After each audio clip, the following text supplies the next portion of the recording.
I can tell you that the Secretary-General condemns the killing of the 6 Palestinian journalists in an Israeli airstrike in Gaza City on August 10th.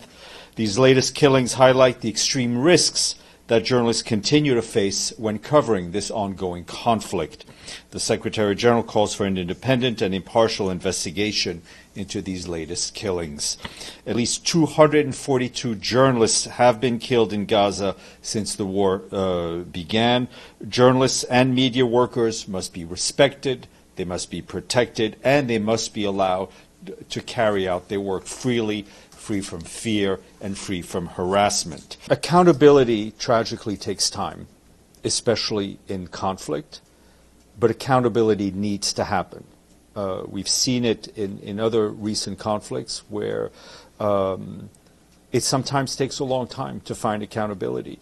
How such an investigation will take place in the middle of a conflict is difficult to say, but there are various options, but there will need to be accountability for what happened. I think we leave it to you and other journalists to comment and analyze what the Security Council has been doing, what the General Assembly has been doing, what the Human Rights Council has been doing, and what the Secretary-General has been doing. I think the Secretary-General has been very much engaged. The whole UN Secretariat system and the funds and programs and agencies and our colleagues who remain on the ground, our Palestinian colleagues who remain on the ground, our international colleagues who remain on the ground, have been dedicated to trying to help the people of Gaza. Going back to the same question about investigating the killing of the journalist, you don't investigate when the killer admits his crime. Israel issued a statement saying, we killed him, targeting him, and they accused him of silly, of course, accusation that he's a member of Hamas. So where the investigation comes in, if the killer of the... Well, I think there needs to be, for every act of violence, there also needs to be individual accountability.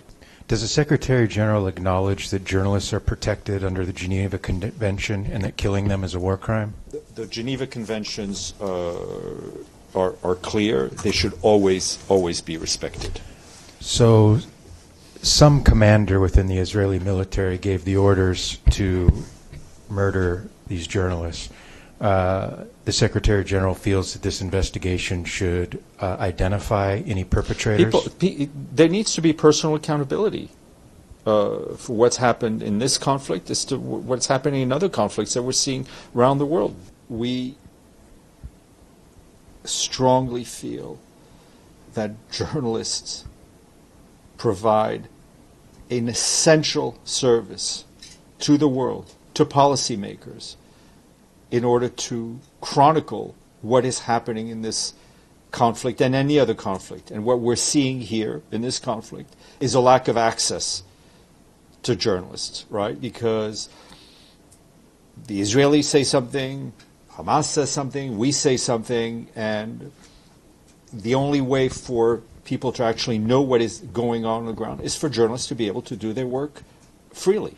My question is, why not for the Secretary General to take the initiative and call maybe 100 journalists or 50 journalists to go in with him and go to Gaza, demand that they go to Gaza, including you, including the people in this room, maybe others who want to join in, and so on, to actually see what is going on the ground.